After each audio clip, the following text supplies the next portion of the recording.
This is the best podcast I've been on yet. Not like I've been on a lot, but this is the best one so far. Access denied.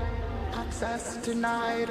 Access denied. Hey y'all, it's your host Jessica Jordan, and I'm here on Access Denied, the podcast dedicated to helping you get over your fear of rejection, one episode at a time. Let's go! Hey y'all, and welcome back to a brand new episode of Access Denied. Y'all, today we are talking to Brian Acosta Arya, also known as the Motel Guy. Brian is such a gem of a human being. Not only is he an incredible and successful content creator, spoken word artist, and storyteller, but Brian does so much great work for the community and for refugees, and I am just so incredibly honored to know him and to have him on the pod today. This is a conversation y'all don't want to miss, so stay tuned and let's dive in. Brian, welcome to Access Denied. How are you doing today? I'm doing fantastic. It's a beautiful 70-something degree day here in New Jersey. It's beautiful. That's so beautiful. What's the weather been like for you lately? Because we're recording this, it's kind of end of April, actually. Yeah. So what's the weather been like in New Jersey?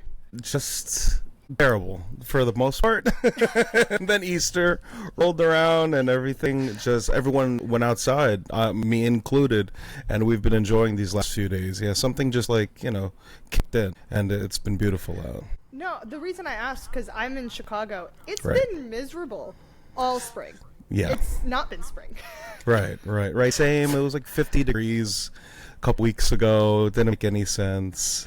Everyone had to, it was one of those things where you ask, if you're invited somewhere, you ask someone, like, do I have to bring a coat?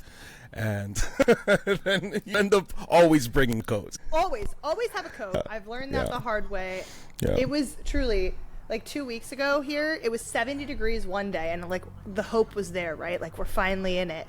And then it snowed 2 days later, and I'm like, That's insane. fantastic. I would not be able to deal with snow right now. Mentally, it wouldn't be good for me. Mentally, it was not good for me either. It's been like a hibernation, I feel like. Right in time for this little chat that we're going to have today. Yeah, thank you so much. Exciting. Thanks for having me, Jessica. This is going to be cool. I have thought of you as a guest ever since our first chat at the DNC last year, because Yes. you and I don't know, it was a short conversation, but it really impacted me, and I was like, gosh, he's cool. He'd be so thank cool you. to talk to. So Well, yeah, I'm glad, because I remember that DNC convo. We were trapped in that little side room with the rest of the influencers, and having a conversation with someone it would be hard if you had ADHD or something, which I do. So it was hard to lock in. You know what I mean? But with you, one of the very few conversations I had where I was totally vested. So now I'm glad we got time right now to carve out. less chatter, less chaos, less people being really annoyed. I feel that room was so weird. That was such a weird space to be in. I don't know how you felt, but I felt weird. Well, yeah. I mean, it was a weird event to be at. It was like being at, I tell all my friends now, recanting the situation, I'm like, it was like Grammys, the Oscars, and a Bulls game all going on at the same time, right? They had us in a little side room, multiple side rooms. They never knew who was going to come in and out, and there was always hundreds of people. Always. And like you said, you honestly didn't know who was coming in and out. There was so little communication about anything that was expected of us, what was coming. We just showed up and went with the flow every day, which was kind of fun, but just chaotic. It was really chaotic. Yeah, you were charging your phone, getting a snack or something, 100%. A $20 snack at the concession stand. Let's not talk about the concession food. Right, the diet there was it was either whatever free that they kind of gave out, mercy snacks, or you had to go venture off and get your own protein. It was weird. I have many feelings about that event, but if anything, I really am thankful for all of the people I did meet that I never would have met in real life, ever. And that's kind of what those events are for, right? So we can all connect. Yeah, I mean, that's how we connected. And Exactly. I value that more than any. That's a big reason why I wanted to go. I just Yeah, me was too. like, let's make connections, see other creators and people that are invested in this space, and about sharing mostly positive messaging, I would say, like Yeah. people that share similar values, and like let's connect with that. And I think Yeah. that's really powerful. And we had a really meaningful conversation, as we've alluded to a couple times now.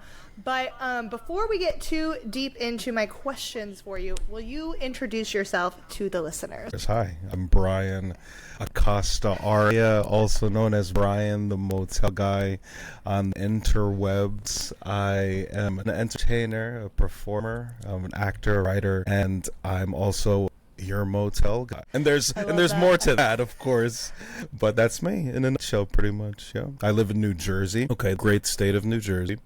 Raised here all my life, and now I do business here. And I tell the world about it. Tell us a little bit about it. How did you get started in the motel business? I know a little bit of the background, but just for everybody here today, like, Of course. I'd love for you to share that. Yeah, context is key. I grew up in the motel business. That's why I'm so vested in it. My dad came to this country back in the 80s. This was his like second career choice. It had already been had a whole career as an engineer, a nuclear engineer, very smart guy. And then him and his pals, who had a bunch of money, they invested in motels essentially, and then I came around and I got to witness all of that. I'm an only child, so I was pretty much attached to his hip, and I even up to a point where I lived in one of his first motels that he bought. Me and my mom, we lived in an apartment kind of that he carved out of 4 or 5 rooms, and I lived there for my entire grade school life. So yeah, it's like almost 12 years of living in a motel, obviously seeing how the business worked and just witnessing that kind of business and lifestyle that people have to go through. It's so ingrained in like who you are. That's so Yeah. awesome that you were able to kind of carry on that legacy in so many ways. I was very much just the first generation. I wasn't even born here. I was born in the Philippines, and then I came to New Jersey, and then my dad just started thinking about, oh, I got to settle down, have this family, but still work. You know what I mean? So he raised me in one hotel, but he bought a whole bunch of others too. With his partners and stuff, and just showed me the value of that kind of work, which it is super important. Hard work just in general, but the industry, the hospitality industry, is like super like in me. You have that personality for it too. Like you can tell that you genuinely care about people, and I always say like hospitality is all about care. It's all about making sure that you're like there for the people that are coming to you. And so I think that that's like, it's so evident in your content. It's so evident in even just speaking to you. And I guess I'm curious. So obviously the Lincoln Tunnel Motel is like the big one that you do all the content from. Is that one of your dad's? Is that something that you took on? How did that come? Yeah, pretty much. That's what it was. The Lincoln has always been here in my dad's portfolio, so to speak. He's always ran this place, and he kept it. He sold all the rest of his motels. He eventually retired, and he kind of gave me the decision. Hey, would you just run this too? And to be honest with you, Jessica, I'm like, no, thank you. Can I do something like myself? Can I like go off and like try something? And by then, when he asked me that question, I was ready, graduate high school almost, about to like turn 18. And he's like, yeah, what do you want to do? And I'm like, well, not anything but this, to be honest with you, because as valuable as a business like this is, just to grow up in it, a little bit of trauma, a little bit of all that, okay, and I was just turned off to the whole idea. Not grateful, but just turned off to it. I felt like I could do something else, and he let me do that. I dove right into performing. I wanted to be a rapper, which is the funniest thing. My father was just like, huh? I'm like, I had I had heard the music, and my friends were obviously, and I grew up in the MTV generation. I was like, yeah, I want to do that. As soon as I started figuring out that I can write, at like 14 years old, I was writing little raps. And I'm like, oh, this won't bode well. But it allowed me to like really express myself, like, from the mind to the page kind of thing, and talk about what I was seeing and what I was feeling as like angsty little teenager. And then I did that. I went right into like recording my own music. When I was like 15 years old, my dad had connections, and to a recording studio in Manhattan. So I was like going to Manhattan, recording music, trying to cut a demo. You remember those? Like, you remember like recording studios? Yeah, they you had to like go somewhere and do that to make your music. You can do it at home.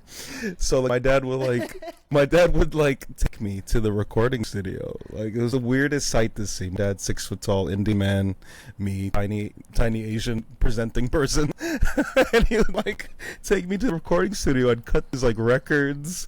And then like I did that for years, like all throughout high school. I was like the rapper, right? And then I had to go to college, and you can't go to college to rap. So I was like, oh, theater, yeah, I'll do theater. I was in choir. That was the only class I got really good grades in. So I was like, I'm gonna do theater. And he's like, okay, fine. He's like, I have connections in the entertainment industry, the acting world. I'm like, okay, let's write it. Let's just try to see how far we can do this. And yeah, I fell in love with acting, auditioning. I loved auditioning. I loved creating things. And then I moved out to LA in my early 20s, and I even tried to take a shot at that, to no avail. I did not do that great out there, Jessica. LA was just not for me. I felt like, I was doing pretty much everything I was doing out in LA, I could just do back here in the New York City, New Jersey area. So I came back, and then he was seriously like, hey, all right, you're like 23. This motel, I'm going to sell it.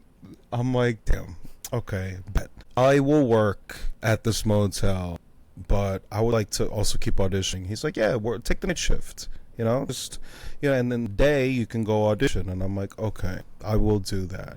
And I when I took this place, I felt at home. I felt like, this was like, yeah, I'll take my spot. Like, this was always supposed to be for me, because I knew it. I've been visiting this Lincoln Tunnel Motel, going on errands with my father since I was a child, and I knew the area, I knew the community, and so that's when I started working here and still auditioning. And then 8 years flew by super fast, and TikTok came out, 2019. Changed my whole life. I have so many questions about your start on TikTok, 100%. But I want to give credence to so much of what you just said, because there's a lot to unpack in that. There's a lot. Your story is so fascinating, and I think, like, not to get ahead of ourselves here, I think what's most fascinating to me is that you had all of these different, like, interests. You've had all of these different, like, pivots, right? But somehow they are all a part of what you do now. Like, every single angle, you have brought it into your career today, and that is so special, and I think is such a powerful message of what Access Denied is all about, right? It's like, in the face of like things don't work out this time or in this way on this exact path, you can still figure it out. There are pivots that you can make. There are different journeys to the same end result, and I think that is so beautiful, and truly, that's so cool. Yeah, you're 100% right, and that's why I wanted to do this thing. I mean, this whole concept is great, and I think a lot of people that have dreams, obviously you get denied, a foot into the door. And I've been denied so many times for many different reasons, told to me and not told to me. And there's a certain level of just complete letting go and just believing in yourself. As corny and PBS as that sounds, I grew up in the corn maze. I grew up on PBS. I know that it is truly the way. You must believe in yourself above everybody else. Pretend like no one else does, because honestly, everyone's focused on their own stuff, right? And that's truly what it is. So you have to be undeniable. This is what I tell people. You must be undeniable in whatever way you pivot. You gotta move forward. So I always call like really great moments on the podcast like nuggets of wisdom that like you have to be undeniable. Like, yes, that is a nugget of wisdom, because I always say, like, throughout anything that you do, and a lot of people ask me like, oh, how do I get started in content creation? I'm like, you have to have a purpose. You have to like want it. You don't want fame, you don't want money, you don't want recognition. If you want that, you're never gonna make it. You're never gonna do anything worthwhile, because you have to want something else. You have to want to entertain, you have to want to educate, you have to want to show up every day and do this work. And that's the same for anything in so many ways too. If you want success, like, it has to come from you, and you have to believe in yourself and your ability to achieve it. yeah, 100%. No, and it took going on that journey and then landing here and having hours upon hours and days upon days working night shift, being by myself, doing like a real like journey like internally, and wanting to give up. Sure, yeah, that's like natural, right? Especially when you have nothing but yourself to turn to. You know, you just want to just turn it all off, right? Turn the camera off, but I don't know. There's always something else, right? There's always, and thankfully, seriously, it was something like TikTok to really put it all together. As you said, yeah, it really allowed me to put all of my little talents and all of my pivots to one thing and like super focus on it. I'm glad. So TikTok, when it came out in 2019, right? Yeah, well, that's when I started using it. I'll never forget, like July 2019. Yeah, I was on Vine for a little bit. R.I.P. Vine. Let's pour out a little bit for my homie Vine, okay? Because I was trying to do that, and I thought, hey, yo, if I jumped on that would be pretty cool. But then it died. Then it wasn't there one night, and I'm like, damn, man, my videos. I guess we're gonna go viral. But I had already been thinking about this idea of this motel, you know, as being like a backdrop of something interesting to show the world, because it's not every day you see something coming out of a motel that is light, that is funny, that is real. So I wanted to do that, and I started on Vine because it was so easy, right? But then it disappeared, and oh yeah, TikTok came around. That summer of 2019 for me. Vine, first of all. Vine was, I miss Vine. I actually loved Vine, and love I it so hate much. that it's gone. Me too. I think there's room for Vine and TikTok. They can coexist. I think it could come back. I'm telling you. I don't know why. I'm sure they tried to bring something like that back, but you know, the learning curve was just so easy. You know, obviously you can like copy what everyone else is doing, but obviously the technology and the app is just so easy to use for someone that was like really not, you know. I guess I grew up watching the YouTube blow up, and I'm like, I don't necessarily want to do that. You know, I did not ever think of myself as like a long form creator, or someone that vlogged and something like that. I just didn't think I was interesting enough. That's why I saw Vine and TikTok as that alternative, you know. You said that you always had kind of like this idea of like bringing people into the motel life and like utilizing that as a backdrop for your content. But what was that first like video, I guess, of yours that you, maybe it wasn't even your most viral like first video, but just like that video that you're like, yeah, I'm doing something right now? What was that? That was, yeah, my fifth video went viral. 500,000 likes. So I was like, oh my god, this is like, that's stupid, what the heck. And it was shout out to Bryson Tiller. I owe the later part of my life to Bryson Tiller. Remember that song? Don't. Yeah, that was the sound I used. And I made fun of how, obviously you see it on my page, and I hate breaking down TikToks verbally, but I just showed off the price of this motel compared to other motels. Like, don't go to those other motels, get it? Don't. Yeah, that was like the big thing, and that how blew up. I was like, this is so funny. How is it this quote unquote easy, just to kind of blow up on this site? And then the comments were like, is this real? Is this commercial for a place? Is this, because back then this was like, no one was using it for business, corporations and stuff did not tap into the power of TikTok to make your business ubiquitous. Like, so I was introducing business, not in an advertising way. I was just kind of being funny and telling jokes about my occupation. And even back then, there wasn't occupation TikTokers. There weren't the doctors or the pimple poppers or stuff like that. They were just on the curve, especially during COVID. Everyone figured it out.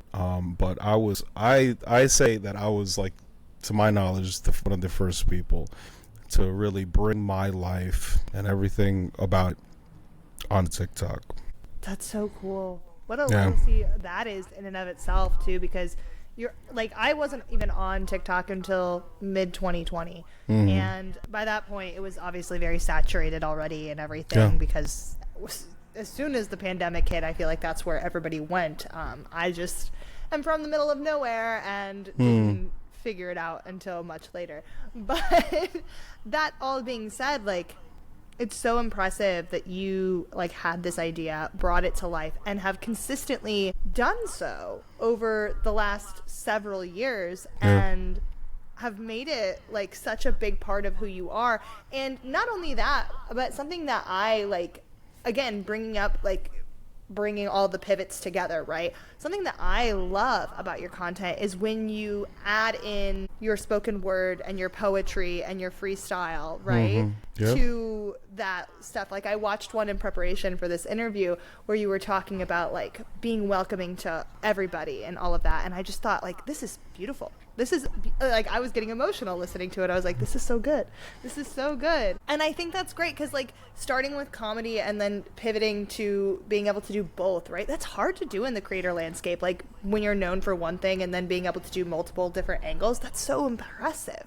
Yeah, well, it's good that when I started doing stuff, I wasn't a creator. I was just like, I wanted to be a rapper, one thing, and then I wanted to be an actor, another thing. I wasn't like a creator, but the thing that differentiates everything is that the rapper thing was my own writing. I wanted to get it out there. I was a writer above anything. Actor stuff, I kind of got disillusioned because I wasn't getting parts, right? Because it was other people's writing. Now TikTok came out, and then, this is my words. This is what I see, my POV.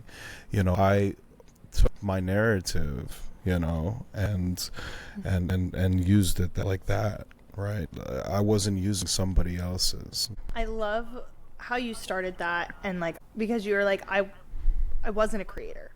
Like, I wasn't. I was all of these other things, and then I just created. And I think that is so... That comes back to kind of what we were talking about at the beginning, right? It comes back down to heart and purpose and, like, following your own path and being so, like, all right, I'm going to do this thing because that's what I want to do. Yeah. I had another guest on here early in this season that was like, I make content for me first. Meaning, like, I make the content and then I share the messages that I need to hear. And if other people relate, that's amazing. And I think does that resonate with you? Same thing. Sounds like it might. Same thing. Shout out to that creator. Shout out. You got to be the singular voice, because everyone's talking.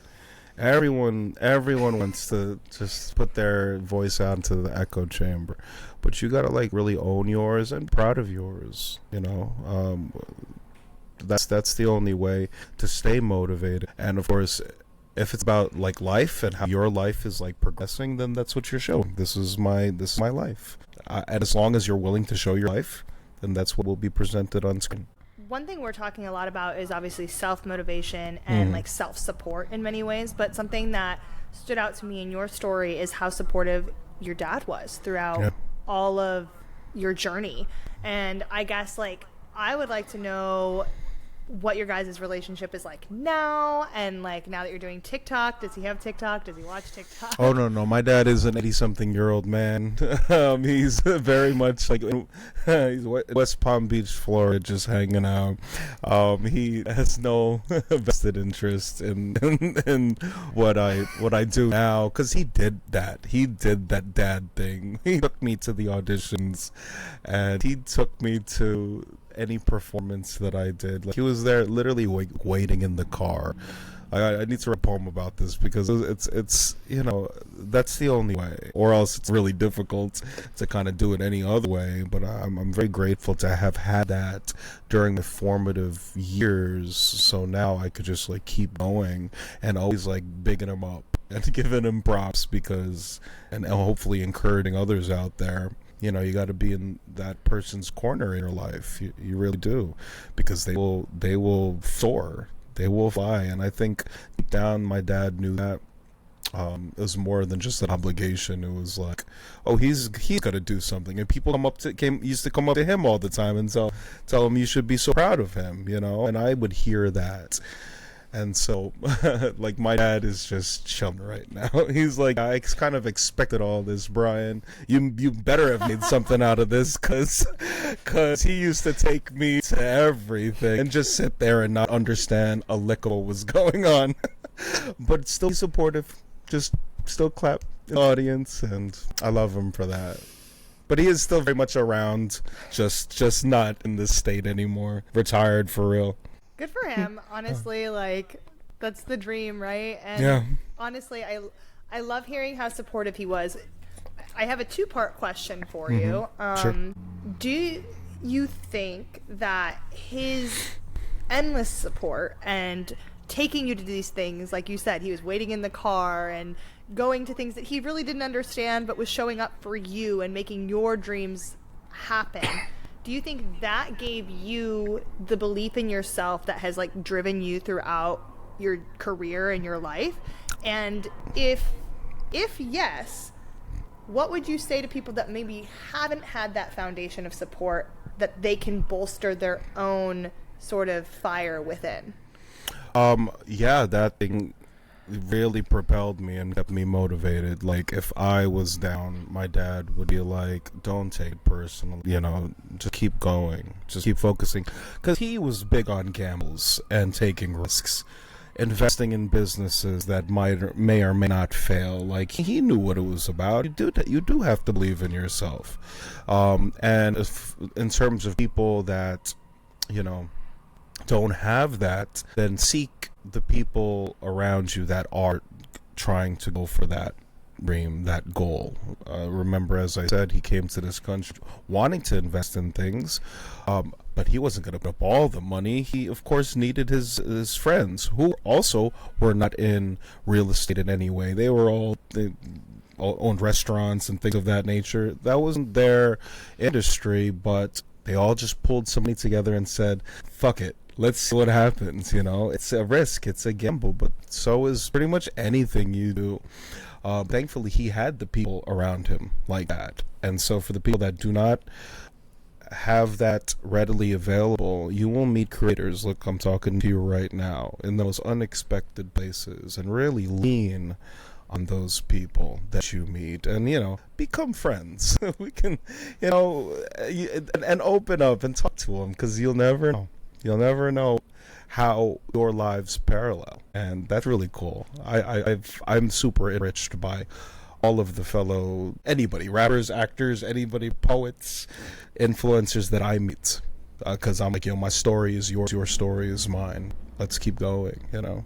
Yeah, I know that was something that you and I bonded over, actually, was something that I didn't, like, on the surface, based on your content at the time, based on my content, I didn't talk about my divorce as much, but like, break up, you know, that was something that I remember sitting in that little crowded room talking about. That's right. We were talking about that. We were talking about relationships and how ours didn't pan out, and I knew you were going through something as well. So, see, you just gotta say hello. You gotta put your best foot forward, and the worst thing you can do is ignore me. But I'm still gonna say, what's up? We're in the same area. Let's talk. Let's have a convo, 100%. I love just chatting with people. That's one thing that being a creator I get kind of sad about, because I don't know, I work by myself most days in my apartment, which there you go. nice, but... Sure, yeah, just editing by yourself, that's cool because that's the work. But I need to share this, not with just an audience of people that are not creators, but is there anyone else out there doing this too? And there are definitely others. There are, and there are people that pick you up when things don't go as planned, or or not even as planned, but the way you want them to. When you get that really mean hate comment and you're like, oh my god, everybody hates me. Yo, that literally happened yesterday, and you know who picked me back up? No. A girl named Jessica. Funny enough, isn't that funny? I posted something, and there were some comments on Instagram, and I'm just like, oh, here we go with Instagram comments, and another creator hit me up, responded to my Instagram note or whatever, and she's like, well, what I do, is I only follow people that I care about, and et cetera, et cetera. She just wanted to give pointers, and I didn't ask for pointers, and I'm like, okay, yeah, that's great. Someone out there understands me right now, and that is so cool. That's awesome. That's so... Right? Isn't that cool? That's so human. It brings the human, quality back to not just creation, but, all of it, right? And I feel like... Without diving too deep into what's happening in our country right now, I feel like we've lost a lot of humanness in humanity. That's the word that I'm looking for. I feel like we've lost some humanity, and I would like that to come back. I would really like that to come back. Yeah, but in spaces, these creator spaces and stuff, you do find pockets of the humanity, because we're all, especially the fact that a lot of us are just being vulnerable, and putting our business out there. Especially, no one's asking for it. no one's asking for our opinion and stuff, but something honorable, about that. So we kind of gravitate towards each other. I love that. I do want to highlight a particular kind of angle of questioning that I have for you, because it brings in humanity as well in many ways, because I think looking at the motel industry particularly, it's not highlighted in media as being something that's desirable, right? And you've made it fun, you've made it enjoyable, you've made it seem welcoming, and I feel like that's not, again, the picture that has been sold to us in other mediums for most of my life, right? I mean, I look at Schitt's Creek, and they dump on it the whole time, and obviously it comes out to be this beautiful thing in the end, spoiler alert, but it's just one of those things that it keeps up that stereotype. And one thing that I love about what you do is you're so welcoming to everyone and bring in that humanity, and you share that with your audience. And I think it's such an important message that we are all human and we all deserve good things. Well, we all deserve the basic things. Let's just put it like that. Oh, so, right. Literally bare minimum, yeah. The bare minimum, please and thank you. And that's what I share, because this is the bare minimum for a lot of people. The industry has changed in so many different ways, but honestly, it started here. It started at little mom and pop motels, and nowadays it's just a small business. That's what it would be categorized as. And we love the small business, don't we? Highlighting the small business, supporting your local businesses. Yeah, that's what we do now. But this was the bread and butter of the motel industry for a very long time. The small motel, and that's what I was given. So that's that's the story I'm going to keep telling, because I think it's super fascinating. There's a lot of different stories that you can tell in regards to it. I've just been honored for the past 6-7 years of telling the story in the only way that I know how. I think that's really, like I said, really important, especially at the time that we're in so many ways.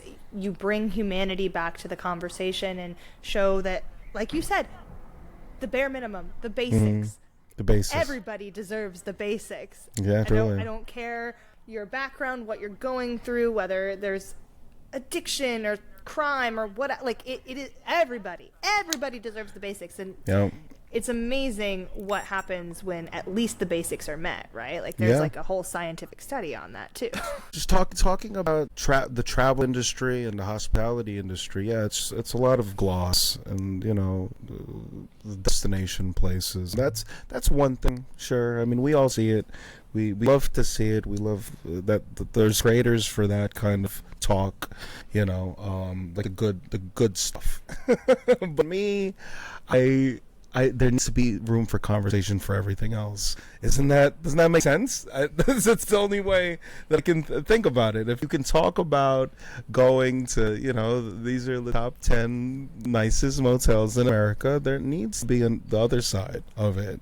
Like, what does that really look like? And I still think there's definitely fascination there. I hear about it all the time. When I started talking about the motel, like I talk about it, so many people came out of the woodwork. And that's another thing that had motivated me, aside from the creators that I've met so far, the people that watch the thing, okay? The DMs, the people that have lived parallel lives over there, you know, telling me just in essay form, 500 words, just telling me how much, obviously, what I say means to them because they've lived it.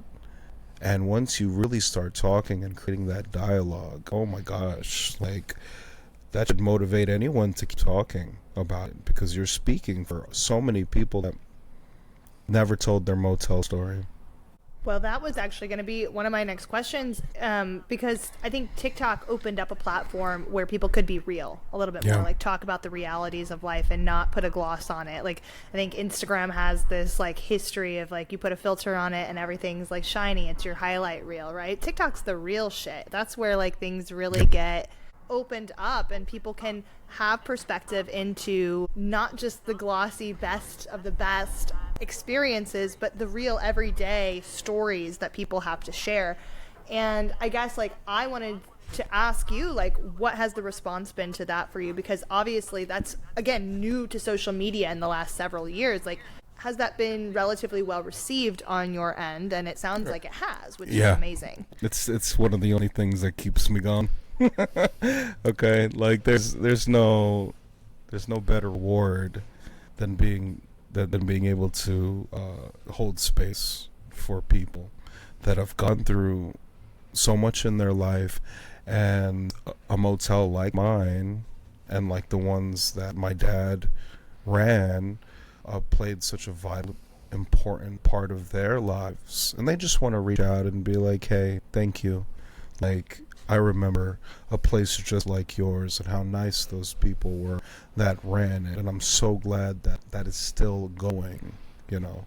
This is not an advertising point. This is like, thank you for still making a business like that, you know, in a world where that's not a thing, you know, going corporate, going private equity, that's the thing.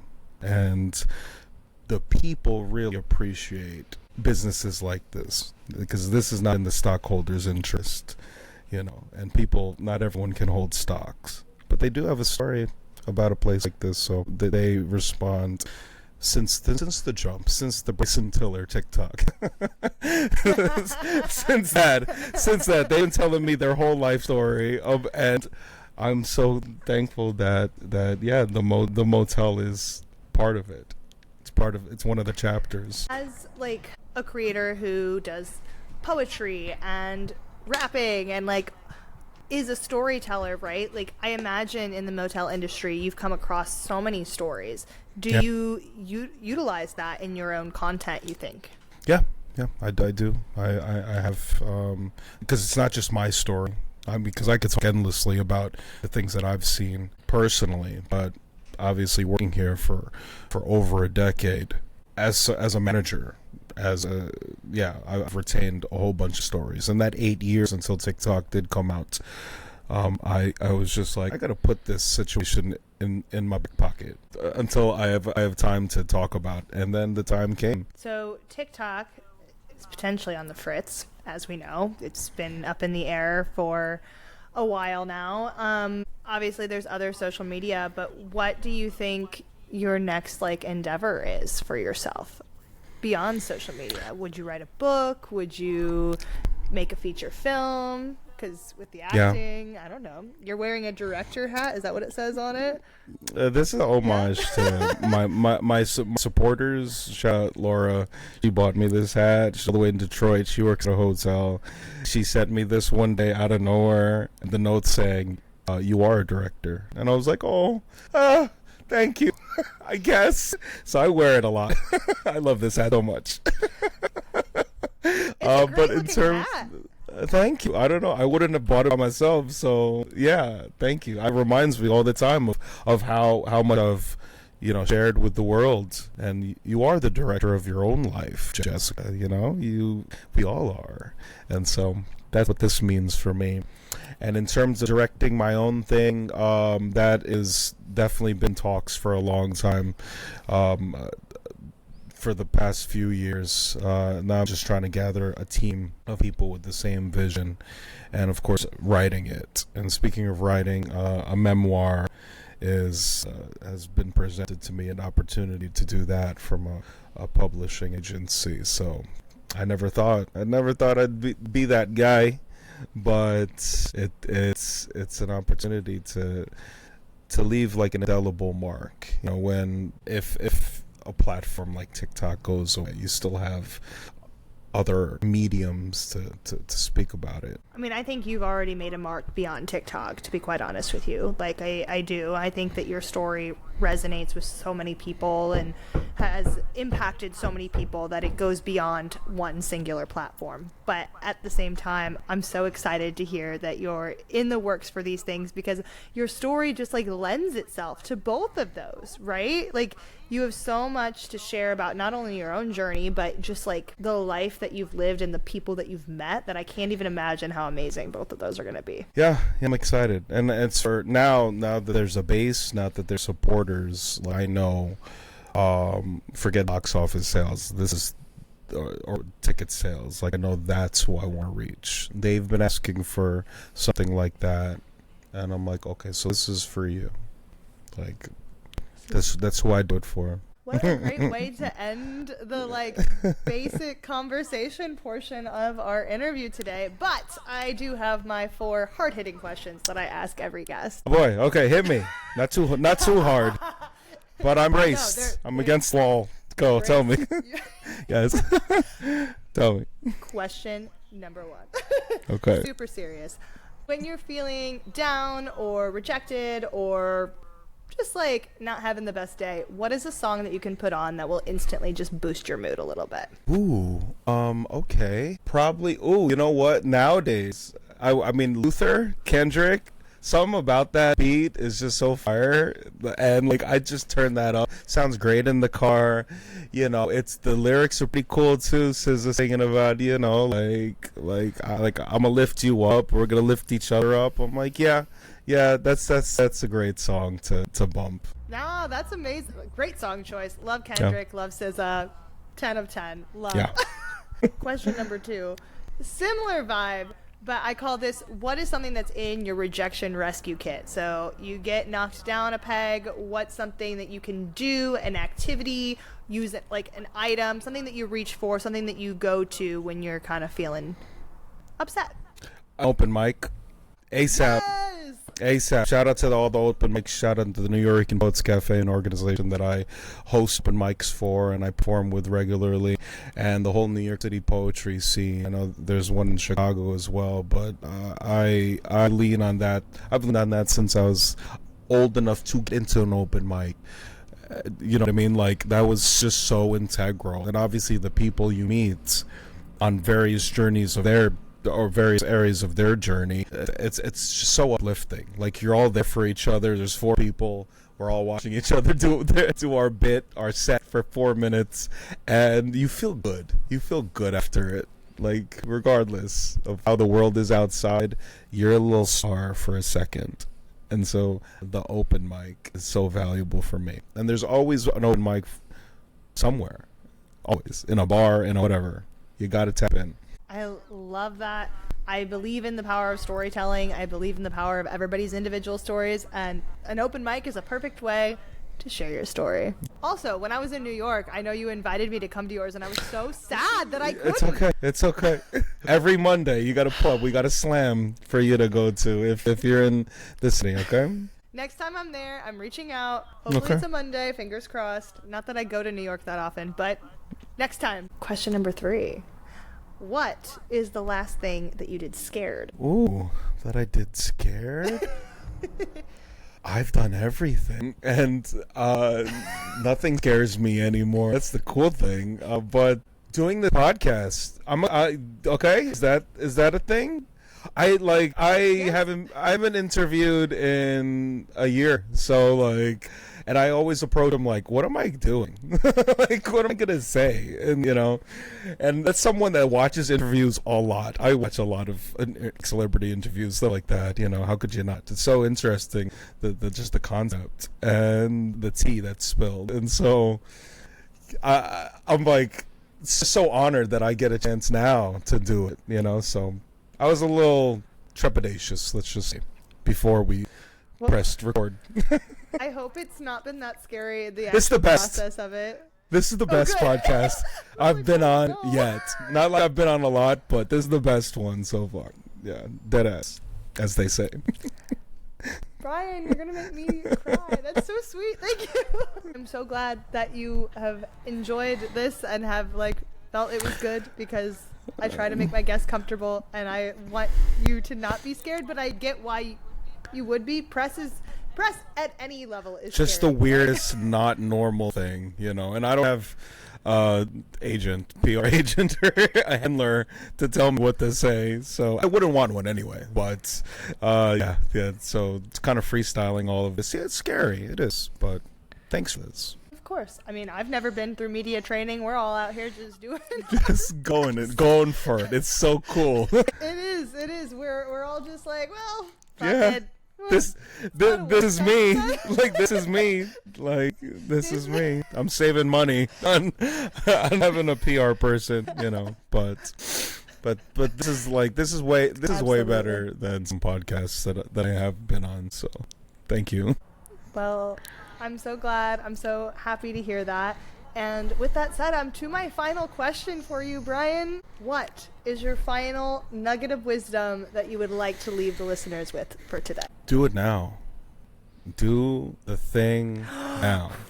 Right now. 2025. Or rather, whenever you're listening to this, do the thing now. Do not wait. Do not wait until next week. Don't wait until tomorrow.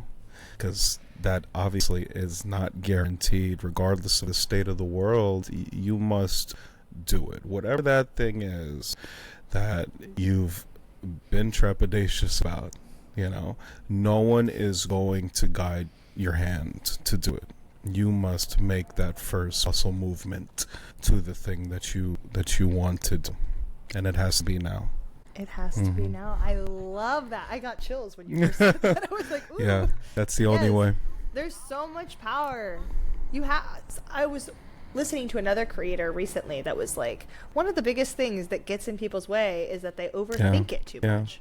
They spend all this time planning it and they don't actually do it, and then by the time they do it, they've overthought it so much that it doesn't turn out the way they wanted it 100%. To anyway. And I was like, yeah, well, you can overthink things, sure. Yeah, the overthinking thing, that's natural, but when it comes to what we're doing right now and telling your own story and stuff, there's no template. You just do it, and don't even get into too much of the things that obviously go viral here, top 10 tricks. No, don't even look into that. Just start now. Do it your way, your original way, 'cause people will notice that. They see things all the time. They doom scroll all the time. But you must get into that as fast as possible. Hell yeah. That's a really powerful message. Do it now, friends. And thank you Thank so you. much, Brian, for doing it now with me Heck yeah. today. I had to do You it. did. Where can people find you? What is where should people go to continue seeing your journey, support you, all the Well, things? Google's cool because you can kind of just type in Brian the Motel Guy, follow the Yellow Link Road to all the things that I do. I'm on TikTok, obviously. You can follow me at LT Motel or my government name, Brian Acosta Arya on Instagram. I'm on YouTube too, Brian the Motel Guy on YouTube. And yeah, we're going into Twitch area soon with Brian the Motel Guy on Twitch. Starting to stream there, so all of the things. All of the things. Well, Brian, thank you so much. All of that will be linked below in the show notes, friends. But to everybody listening right now, thank you so much for tuning in to another episode of Access Denied. I will see you next week. And Brian, again, thank you so much. I hope you guys have a great rest of your day. Thank you, Jessica. Bye. And that concludes another episode of Access Denied. Thank you guys so much for tuning in. If you like this week's episode, be sure to hit that subscription button and notification bell here on YouTube, or go check us out on Spotify, on Apple Podcasts, or wherever you get your podcasts so you never miss another episode. We have so much exciting content coming out for season 2. You're not going to want to miss it. I'd like to give a huge shout out to JP Warner Sound for dropping this sick beat that you're listening to right now. And finally, if you'd like to rep your love of Access Denied, you now can with our very exciting merch line featuring a very special Access Denied mug so that you can sip your morning tea while you listen to me spill the accessibility. Anyways, friends, thank you so much once again for tuning in, and I'll see you next time. Bye! Bing bang, bada bing and ding da do da da da ba da ba ba ya da da da ba da ba da ba da da. Ba da ba da ba da da.